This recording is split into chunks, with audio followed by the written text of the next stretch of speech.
and welcome to the 9th Board of Health meeting in 2021. Today is October 19, 2021. The nice reminder to everyone to please turn off your cell phones and mute your electronic devices to prevent distractions.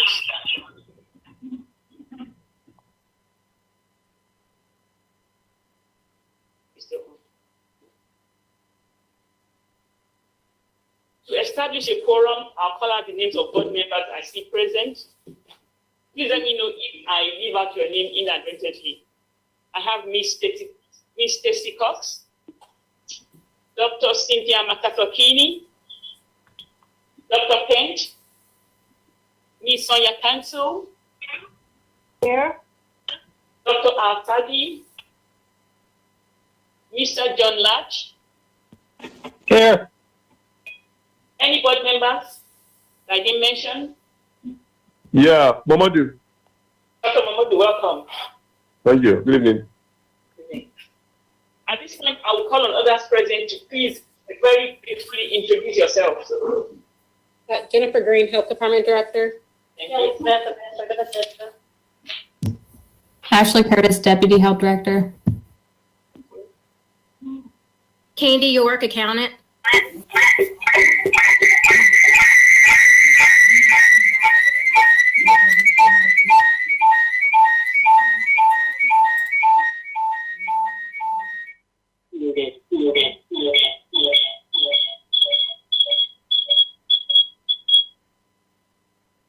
Can you please mute your electronic devices?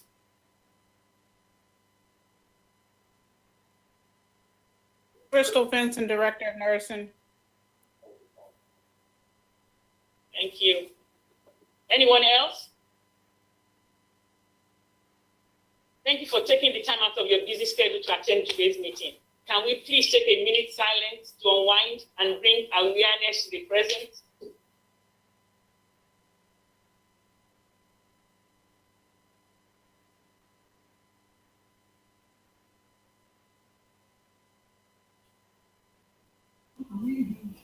The owner of this mini shopping center decided to have this junk car towed, and I have contacted my. Thank you.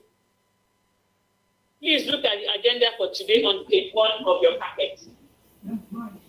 It still has the title. The first motion to approve, please. Is you paying for the car? Motion to approve on sign. Second. All in favor? Aye. Aye. Aye. Thank you. I believe we've all had the opportunity to go to the last meeting from September 21 on pages 2 on the packet. Do I have the motion to approve? I motion to approve. Second? I second. Mr. Watts. All in favor? Aye. Aye. Aye. Thank you very much. There is, okay, never mind, disregard. I will now call on Mrs. Candido. Please brief us on the back title as of page 6. Good afternoon. In your packet on page 6, we have the bad debt write-off for the month ending September 30th, 2021. As of June 30th, the accounts represented in this balance were over 90 days old, and we have sent statements and tried other measures to collect and have been unsuccessful. So we're requesting approval to submit these balances to the North Carolina Debt Set-Off Program, where we can request payment from their tax return and also gambling winnings from the North Carolina Lottery. We've been doing this program since fiscal year 2012, and since that time, we have actually collected $286,000 from the debt set-off program, which represents about 30% of the total amount that we've submitted for collection. And I'll be happy to answer any questions you may have. Thank you, Mrs. York. Any questions or comments, please, on the bad debt write-off?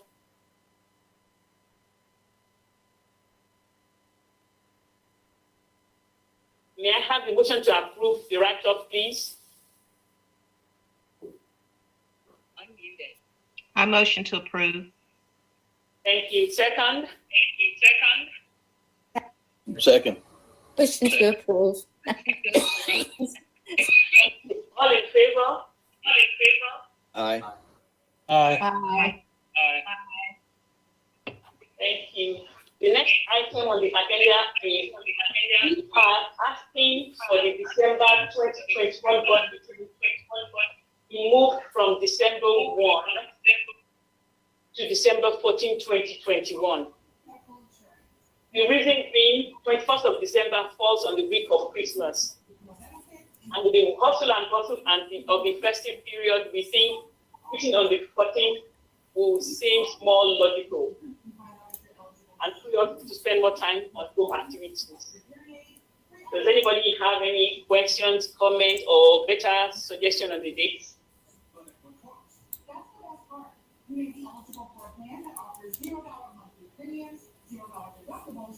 Are we all okay with December 14th?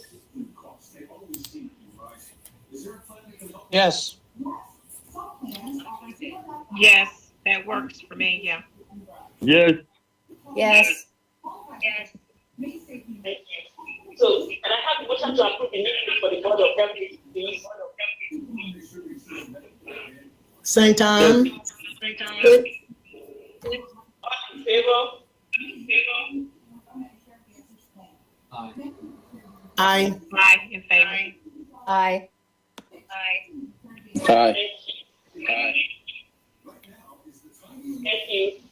Dr. Ojo, I think the question was, is it the exact same time? That other question. 6 p.m. on December 14th.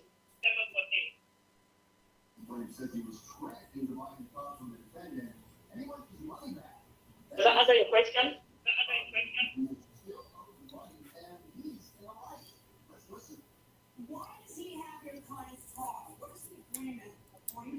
Thank you. The floor is open for public comments, please.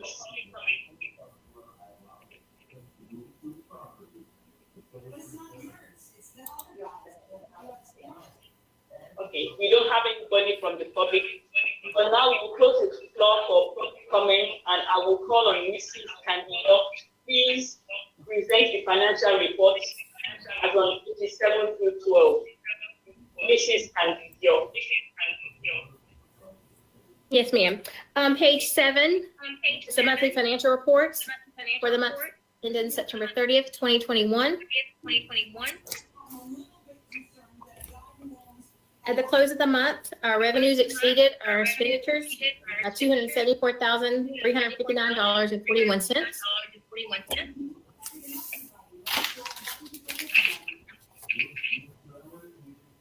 On page 8 is the expenditures by program.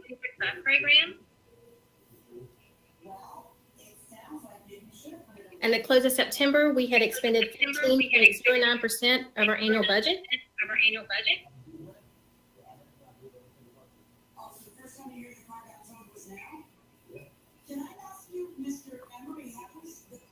On page 9 is the revenue report.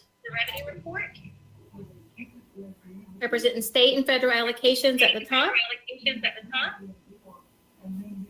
This represents the collections of expenses for July and August, as we were always a month behind in collections from the state. And then at the bottom of the page is the grant collections. On page 10, we have our Medicaid collections. So far through September 30th, we've collected 26.98% of our budgeted Medicaid revenue. We're a little bit ahead of the 25% projection for the first quarter. Then the next section is our fee collection, It's a private property. It's followed by our fund balance and county funds that have been allocated to our programs, I got sick of looking at it. How could you not? and of course, followed by the total revenue we've earned to date. Is that what- On page 11, we have the accounts receivable report. It's broken down by program and also by payer source. And then finally, on page 12, it is our private pay accounts receivable broken down by the program and then the aging. And then if there's any questions, I'll be happy to answer those.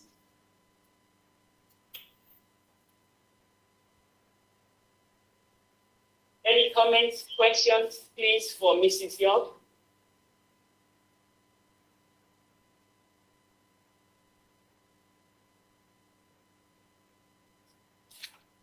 Thank you, Mrs. York.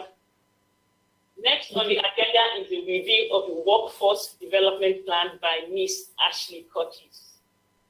It is. So, Doctor, I'm going to cue that up for Ashley just for a minute, if you don't mind, Dr. Ojo. So this is part of our accreditation requirement, and Ashley's going to talk a little bit about that. But I want to cue something up for the board to be aware of. One of the projects out of the ARPA funding that's coming from the federal government to the state government is for us to, as a region, do some work on our workforce development as a region. So what that will look like is once the funding gets released through the budget process, we will have money to hire essentially a workforce development coordinator for the region. And then we'll have some additional dollars to do some assessments of our workforce, again, as a region. What gaps do we have? What training needs do we have? What positions do we need to fill? Why might we have vacancies? That kind of work. And then have some dollars as a region to fill some of those and to hire some new positions. For example, we might, as a region, say, we as an individual health department may not be able to have an epidemiologist, but we could have one as a region. Or we might not be able to have a communications person directly for the health department, but we could have one as a region.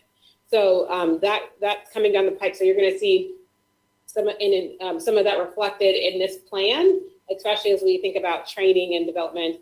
And then I think a few meetings ago, we mentioned that the health department was getting some funding to work on health equity and hire a health equity coordinator, which we're in the process of now. And as we move towards that, you'll see some initiatives related to equity reflected in this workforce development plan. So I wanted to cue those two things up for Ashley as we provide a little bit of context for the workforce development plan, in addition to accreditation and what's coming down from the state in terms of money. Thank you. Thanks, Dr. Green. So we're gonna, first off, I want to start off by saying that this is a drafty draft. So forgive us for it not being complete yet. We're working on completing this with PI over the next several weeks, but we did want this in your hands for the content. Kelly's going to move down to the page about cultural competency while I'm talking here. Dr. Green gave a good intro and covered a lot that's on this first page about, okay, it's moving now on my screen. One of the things that the health department is required to do is cultural competency training every year. And so this page outlines what we do for cultural competency training. And as Dr. Green mentioned, this is an accreditation requirement, or this workforce development plan covers several different benchmarks that you can see there. And then another piece is that we have to do research as a health department or allow research entities to come in and do things like when we did Gen X testing or some other things that we've done throughout the year. Skipping down a little further, you'll see our strategic priorities. Later on in the plan, there is an appendix that lays out all of the goals and objectives that you all created. in our strategic plan. So all of our plans, the QI plan, the strategic plan, and the workforce development plan kind of go hand in hand. So you'll see a lot of things overlapping. One thing I also wanted to point out here is that it goes over our current employees, including their age, gender, years of service, what our turnover rate is currently, as well as a funding analysis of how our staff salaries are funded. We want to utilize this information more for recruitment and retention of our staff, since that was one of your main priorities in the strategic plan. Skipping down to pages 11 through 15 of the workforce development plan is orientation and training practices. So at the beginning of the year, we launched 2 new platforms for training and performance evaluations, which are Learn and Perform. Those are 2 programs that are in the NeoGov system. And basically in this workforce development plan, we laid out when trainings are each year, what entity is offering those, whether that's on Learn or if that is an external training. And then we also lay out if you're working in a specific department within our agency, you might have specific trainings that you need. For example, family planning has to do Title X trainings. Skipping a little bit further down, we try to talk about transition and succession planning. So in the past in our agency, we haven't really laid the groundwork for smoother transitioning. So this plan, we wanted to really lay out for positions to write out succession plans. And we also wanted to decrease the amount of time it takes from when someone resigns all the way through when the new person is hired. And so our goal for that is 90 days, and we've been pretty on top of that. We decreased the amount of time it takes to do references down to about 2 weeks. So we say all this to say that we'd like for you to move to approve this plan so that we have a clear outline for our agency, ensuring that we're being equitable, that we're offering staff development, and that we're having smooth transitions between vacancies. We really want to work on our recruitment and retention practices, and we hope this plan will help us with that.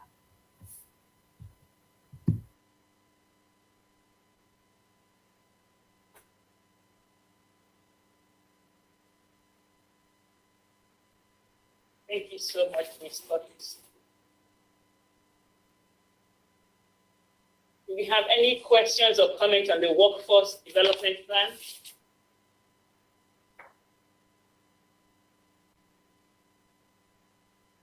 Thank you. I will now call on Dr. Jennifer Green to present the external report on the breast cancer and cervical cancer program and the child health. And Dr. Green will go on further to present the director's updates.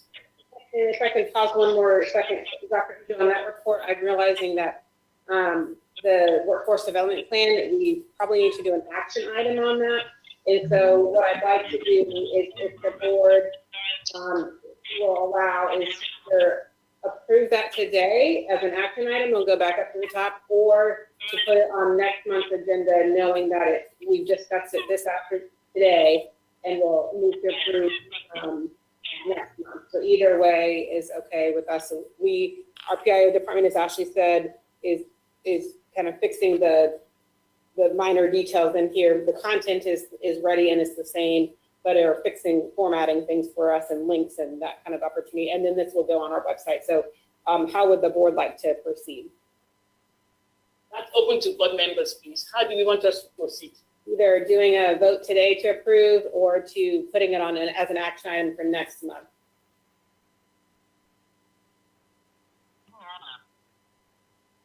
And Commissioner Council, I know I got your message. We can't hear you, but we know that we can see that you are on.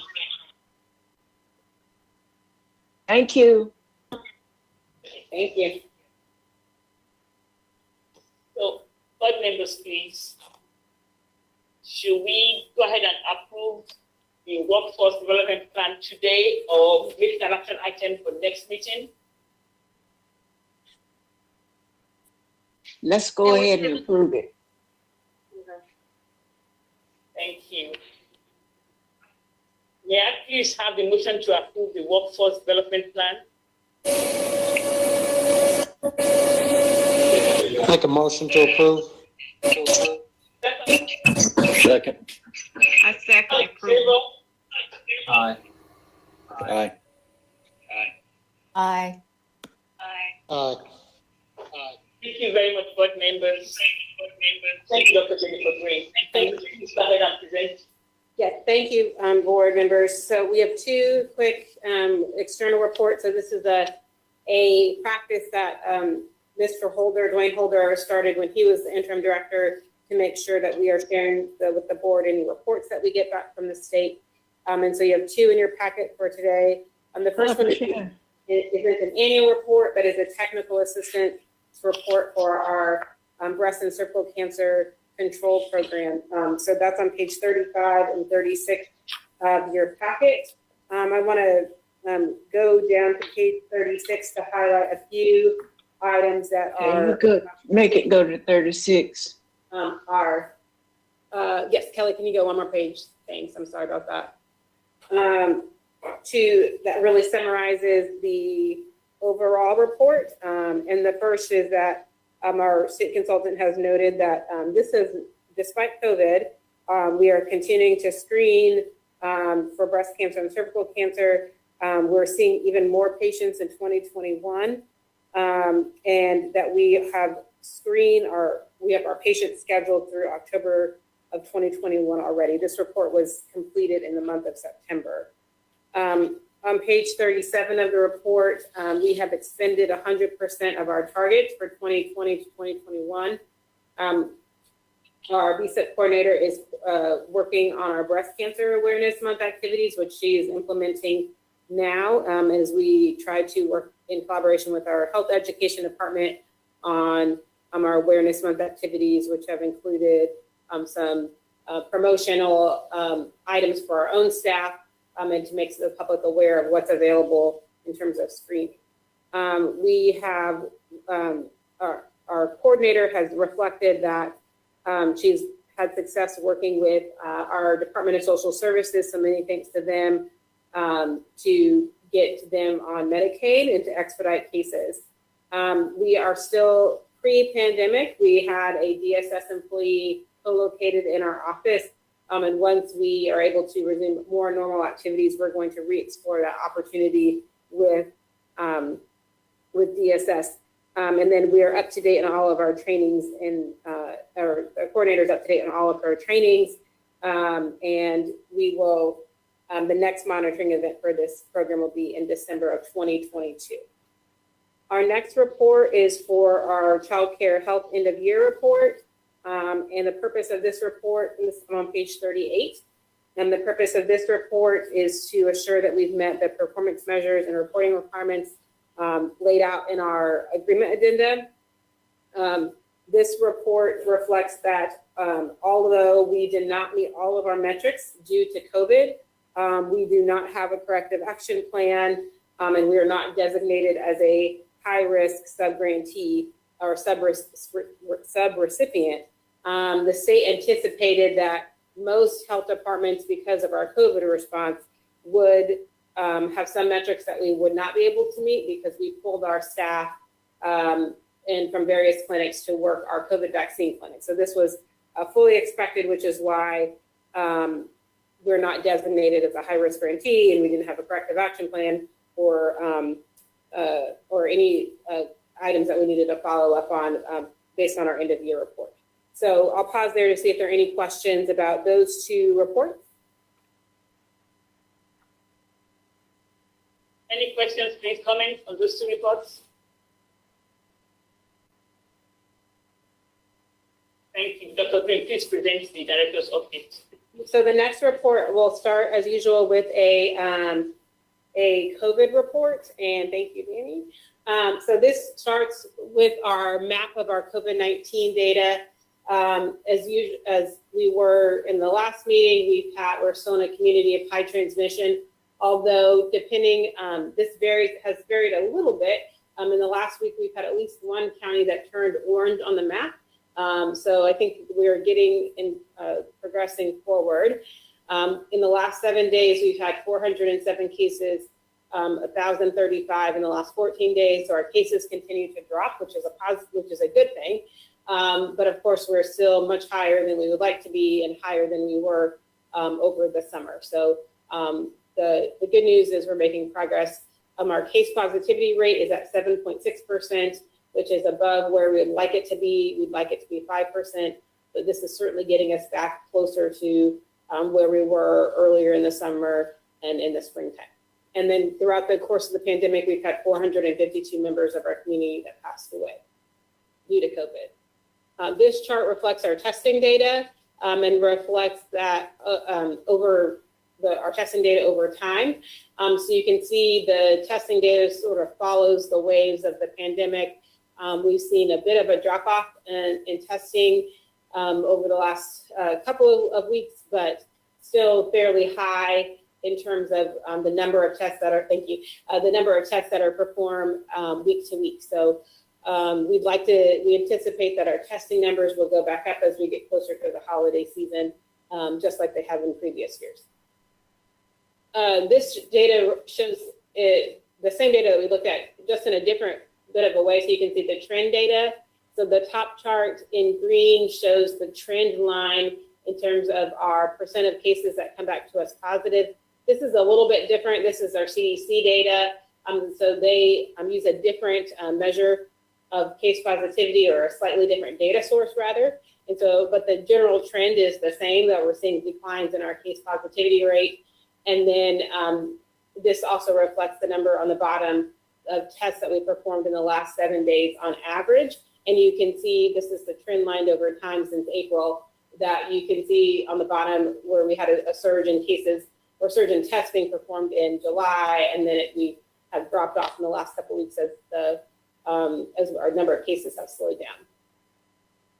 On the next slide, this is our breakdown by race for our number of cases in Cumberland County. So about 38% of our cases are among those that are African American, and that's just slightly underrepresented. We have about 39 or 40% of our population identifies as African American.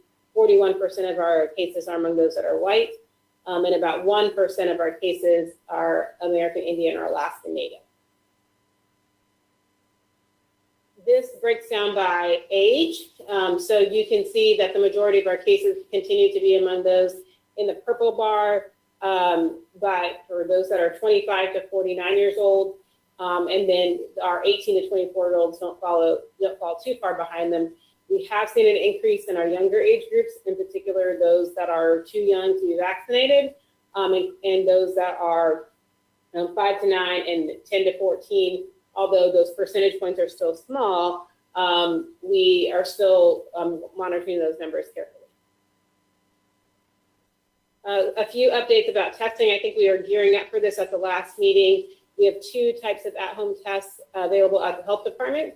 We have a PCR test, and that's you can pick it up from the health department, swab yourself, send it out to a lab, and then get your result back in a few days. And then we also have rapid antigen test kits available while supplies last. And that one is a 15-minute test. You get your results back. And then those results are reported back electronically to the state health department using the Bluetooth technology. So both of those are available, and then we continue to test at the health department Monday, Wednesday, and Fridays.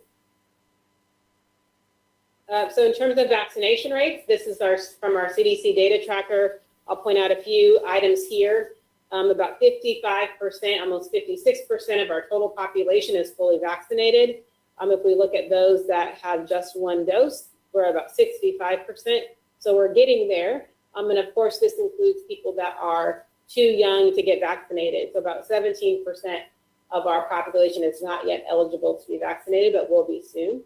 If we look at those in our population that are eligible to get vaccinated, we're at about 67.3% of our population, of our eligible population fully vaccinated, and about 78%, 78.5% that have at least 1 dose. So that's a good thing, and we're seeing those numbers tick back up, but of course we need those to be higher, and I'll talk about our vaccinations for our children here in just a moment. So this is not Cumberland County data, but this is state data. In North Carolina, those that are unvaccinated are 4 times more likely to get COVID as vaccinated individuals. And this is data that the state pulls down and uses our state surveillance system to put this metric together, and it's updated once a week. So if the slide looks familiar, it should, because we looked at this last time, but it has updated data. And then in comparison, for those that are unvaccinated, you are 19 times, almost 20 times more likely to die of COVID as vaccinated individuals. So that number's ticked up over the course of the pandemic. Okay, so we talked about boosters last time, so I won't rehash that. But I do want to remind the public and the board what we are providing at the health department currently, and then what we're anticipating will come soon. So right now you can get your primary series, your first or second dose of Moderna and Pfizer, or your single dose of J&J. So we're doing all of those, all 3. And then we have Moderna and Pfizer additional doses for those that are immune compromised and for that specific approved population. And then we also have Pfizer booster shots. If you meet the criteria, you're 6 months after your second dose, you're over the age of 65, or you're younger and have underlying health conditions, or you work in a setting, an occupational setting that would put you at risk for COVID. So that's what we currently have available. We do that every day, Monday through Friday, 9 a.m. to 4 p.m. And then we also, partner with our libraries and our state vendor to provide those vaccines on the weekends at the libraries on a rotating schedule. This week, the CDC's advisory committee is meeting. The FDA reviewed last week, and then the CDC advisory committee is meeting this week, so we're preparing for that. The FDA's advisory committee recommended and reviewed Moderna and J&J boosters, and Moderna would be given at a half dose for those that are ready for their booster shot, with similar criteria for you need to be 6 months post your second dose, you need to be ready for 6 months post your second dose, immune compromised, or you have another underlying health condition, or you have you're over the age of 65. And then booster shots for J&J were also reviewed and recommended last week as well. At a bit of a different cadence, I believe 2 months after your second dose, or I'm sorry, after your primary series for J&J. So we'll wait to see this week what the CDC's advisory committee will say. I believe they meet tomorrow and Thursday, so we will be ready to vaccinate with additional doses once those are available. And then also coming down the pipeline is our vaccines for our younger children. So the process is the same. It will go to the FDA advisory committee. They will authorize and recommend. Then the CDC's advisory committee will recommend, and then the CDC director will give the green light. The CDC released their data a few weeks ago, and then the advisory committee for the FDA is on October the 26th. And then the CDC's advisory committee is November 1st and 2nd. So we anticipate that soon after that, we'll have vaccines available for our children ages 5 to 11. And we've been collaborating with our school district, with our city and county staff to make sure that our hospital staff to make sure that we have a plan in place to vaccinate those children when they become eligible. We're anticipating a surge in requests for vaccines sometime for about 2 or 3 weeks as we get that population vaccinated, and then it will probably drop back off again, and then pick back up as those 5 to 11-year-olds come back for a second dose. So we're planning for that now and putting final touches, and the public can expect as we get closer to that November, the first week in November, can expect to get more details about when you can get vaccinated and where you can get vaccinated if you have a child from 5 to 11. The dose is going to be different. So we fully anticipate that we will have some specific vaccine clinics set up for children with the idea that, mom or dad or grandma could get their vaccine, but really we want to focus on getting those younger kids vaccinated and really making sure the logistics are strong, because it's going to be a different size dose for the vaccine and in a completely different vial. So we're getting ready there. I'll pause there to see if there are any COVID updates before I give a quick well, let me say one thing about flu here. So we are launched into flu season.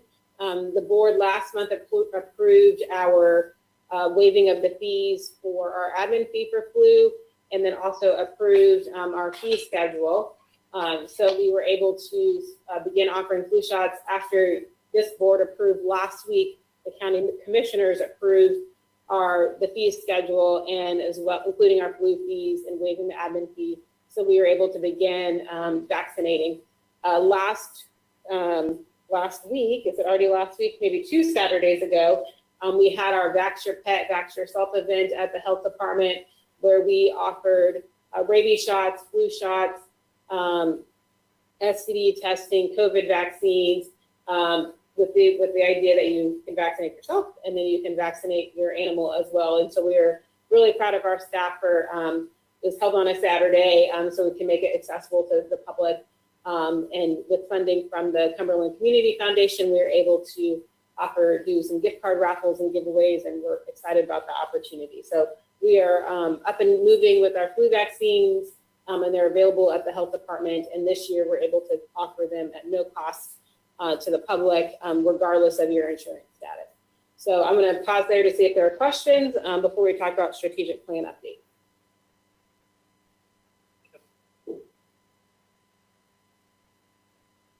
Any questions, comments, please, on the COVID-19 update or the flu clinics updates?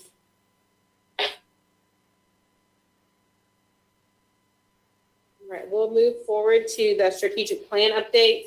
So as you'll recall, as part of the strategic plan, we indicated that we would come back to the board at least quarterly to provide updates on our strategic plan. Some of those things you've heard over the last quarter as we brought other items to you, but we want to be able to provide a specific quarterly report for you on our strategic plan updates. So the first priority that the board set out was to increase staff recruitment and retention, and you heard Ashley talk a little bit about the workforce development plan. So that was a part of this plan to make sure that we have a strong workforce development plan. So as she mentioned, those plans really tie together and echo one another.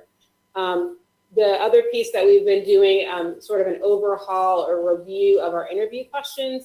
One of the things that we find in our interviews is that people sometimes aren't very clear in their answers, and we need to do some coaching internally and externally on our interview, the questions that we ask, and then to make sure that we're being clear so the candidate has really clear instructions as well. So we have overhauled some of that, and that's ongoing. And then we've also, our internal HR staff have provided training for our supervisory staff on interviewing before they're ever allowed to sit on an interview panel to make sure we're being fair and equitable. The second priority was to improve the quality of and efficiency of services through our EHR and other methods. As you know, the commissioners approved QRMD for us, and that is currently in the contracts process. We hope any day now we will have a final contract in place, and we will be able to proceed with a launch date or a kickoff meeting to move forward towards our new EHR. So a lot of the work in this priority was tied into our EHR, so we're sort of in a holding pattern there. But we had some other initiatives related. One was related to doing outreach clinics and getting funding to provide services outside of our building. And so I mentioned the Cumberland Community Foundation grant that we were awarded. I believe at our last quarter, we were still waiting on a response. And that has really allowed us to provide some, for example, the Vax Your Pet, Vax Yourself event, and providing incentives for people to get services. We launched NC Care 360 in August. Also in August, we launched our InterGov platform. This is our platform for our environmental health staff that allows us to coordinate with, for example, planning and development when we have plans that need to go from environmental health to planning and development, and use an electronic platform to do that. We're working on the ability to make payments online, and that's forthcoming, but is not here quite yet. And then last month you heard about our collaboration with Fort Bragg and WIC, so I won't review that one again. On the next priority, I think we have one more. On our next, our last internal priority was again to expand our outreach on the health department through social media. So many thanks to Ashley and our PIO department and our health ed supervisor, Tamra, who have worked with us to launch our health department specific Facebook page. And so we are live on Facebook, and you can type Cumberland County Department of Public Health in and like us on Facebook. And we've really been using that as a platform to test out new ways to reach the public. And then we've also done quite a bit of using COVID dollars and other funding sources to do digital ads. So when you look, when you're an app on your phone and you get those ads, one of those ads might be a health department ad to get your flu vaccine, or a health department ad to get your COVID shot, or to come get an STD test. So we're working on that. And that's live. And then of course our first external priority was about increasing collaboration. And so we're continuing through COVID vaccine clinic. You've heard about the Vax Your Pet, Vax Yourself, some of our flu clinics, to host events and meetings in collaboration with community partners. And then you heard last month about our military health and readiness initiative, bringing Fort Bragg to Fort Bragg, making sure that we are partnering with our military community as it relates to tobacco and food insecurity. And we'll talk a little bit about that here on the next agenda item. And then the second external priority was to expand mental health and substance abuse services. Our staff are completing 5 A's training. That's about tobacco cessation and our ability to make referrals for those that are smoking, that do smoke, in a way that is evidence-based. And so we are working on that now. They'll actually complete training this week and next week. This week and in a few weeks. And then we're also working on some collaboration with Cape Fear Valley and Alliance for Mental Health Services as we participate in the Crisis Collaborative that meets monthly. I think these are our last 2 priorities under the strategic plan. Some of this is a little bit of a repeat because we are intentional about making sure these priorities crosswalk with each other. We've established this priority is really about health literacy and communication. We've established a health literacy work group at the health department. They are going to work on an assessment and a review of all of our materials to make sure that they are age appropriate, take into consideration health literacy, making sure that they're readable, even if you don't have a college education.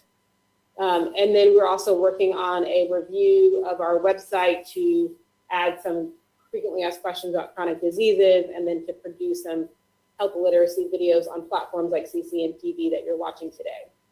And then finally, we've talked a little bit this afternoon about the last priority, which was to expand access to community health department, to health department services outside of our 4 walls. And I'll just give you one more example. Tomorrow, we're going to be collaborating with some of our homeless serving agencies, Operation Inasmuch, Salvation Army, and Manna Dream Center to provide COVID vaccines. We're going to do sort of a hopscotch across those agencies to capture individuals at breakfast, lunch, and dinner, and making sure that they're getting vaccinated. And then also utilizing funds from the Cumberland Community Foundation to incentivize people that get their vaccination. So that's all I have on that one. Any questions about our strategic plan? And then I just had 2 more quick items about our Healthiest Cities and Counties grant. So the Healthiest Cities and Counties grant, this was our grant to address food insecurity. And so we have been working hard on to launch our Food Policy Council. And so that board, or that advisory group, or that subcommittee group, has been working to identify members of the public that would be interested in serving on the Food Policy Council. The first round of approvals to be on that council went to the Board of County Commissioners yesterday.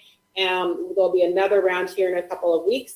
And then they'll be able to have their first meeting of the Food Policy Council, the first joint installation, military, Fort Bragg, and County Food Policy Council. So we're really excited about that. And we'll have more information from that council as the board gets up and running, or as that council gets up and running. And the last thing on my agenda is in your packet, you have a copy of some competencies. It is time for my annual performance review. And so we will do that next month in closed session, subject to the State Personnel Act and our accreditation requirements. And this is what we did last year. If you'll remember, last year we were in progress of updating our performance management system, and Ashley talked a little bit about Perform this evening. And so we have shifted to the Perform platform for our performance reviews. And so in Perform, we will be able to complete my performance review based on a set of standard competencies that we've rolled out across the department and across the county. So there are several here on page 40 of your packet. These are the measures. These are different from last year. These are the measures that will be that will utilize for my performance review, so that you'll have them ahead of our meeting next month. So there are several county specific measures, and then there are a few health department specific measures. So the competencies for the health director are the first one is about accountability. The second one is about analytical thinking and problem solving, building trust, coaching, communication and interpersonal skills, conflict resolution, job knowledge and skills, leadership of groups. And then the last one is pride, which is Ms. Amy Cannon's sort of tagline for our county. And pride stands for professionalism, respect, integrity with accountability, diversity, and excellent customer service. So there's a measure in our performance review about our ability to implement that. And then the last one is about teamwork, which is effectively working with teams inside and outside of the agency. So next month, what we'll do is you'll have the opportunity between now and then to review these in your packet, and then you'll be able to provide an assessment of my ability to implement these things as part of the performance reviews. And then we'll also be able to discuss with the board goals and objectives. So we'll do that next month, but I wanted to put that in your packet so that you have that available to you. And that's all I have. If there are any questions, I will, we have any questions, and then we'll have one more reminder about the Board of Health vacancies, and I'll mention that in just a moment. Thank you, Dr. Green. Any questions, please, so far? Okay, and the last, the item I just want to remind folks about is that we do still, we are reviewing, going back and assessing our Board of Health vacancies. There's a little bit of clarity that we need as it's written in general statute. So Kelly has been working closely with the team downtown to make sure that we are getting everybody's term limits right and making sure that we are having everybody serve in the appropriate amount of time, and we're not kicking you off the board too early if you're not required to leave. So we will be reaching out to individual board members to make sure we review your term limits with you as we get clarity from the county attorney. So we'll have that in place. But we still, I anticipate that we still will have vacancies. We know Ms. Cox is leaving us, so please, we need to please continue to refer your colleagues, community members to the Board of Health. We need to next month is November, so we really need to take action by early December so that we can go into have this on the commission agenda in December, and then they can be seated in January. So we need to continue to get applications for those. So if you, when we send out the minutes, we will send that to a link back out to you so that you have that available. That was that. Thank you, Dr. Urja. That was my last reminder. Thank you very much, Dr. Green. Please review the membership roster, the attendance roster on page 39, and communicate any discrepancies to Ms. Kelly. Thank you. The floor is now open to comment from board members, please. Board members. So I will start. Dr. Jennifer Green and the Cumberland County Health Department received the Award of Merit for the COVID-19 vaccine program earlier today. The Public Safety Valor Award was hosted by the Greater Fairview Chamber. And the individuals and the agencies that were honored today, they worked tirelessly to protect and serve our community. The added challenges presented by the pandemic make them more even extraordinary. Dr. Jennifer Green stood strong, making many personal sacrifices over the past 2 years to ensure that our most vulnerable citizens and healthcare workers received the life-saving vaccines. Dr. Green showed strength and dedication to the community by being accessible 24 hours a day to other agencies to advise them on following the CDC guidance and how to roll out the vaccination program. So on behalf of the board members, I say congratulations to Dr. Jennifer Green and the Cumberland County Health Department. Thank you, Dr. Oger. Dr. Oger was able to attend with me this morning, so I appreciate her sitting with me and presenting the award on behalf of the health department.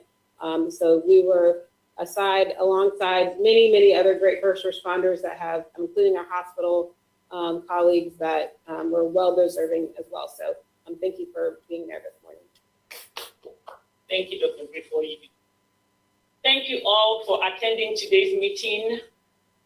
Please mark your calendar for the next meeting on November 16, 2021 at 6 p.m. And if there's any item or items that you would like to be included on the next agenda, please let us know ahead of time. May I please have the motion to adjourn today's meeting? I make a motion to adjourn the meeting. Second. All in favor? Aye. Aye. Thank you very much and have a very great week. Be safe. You too. All right, you too. Goodbye.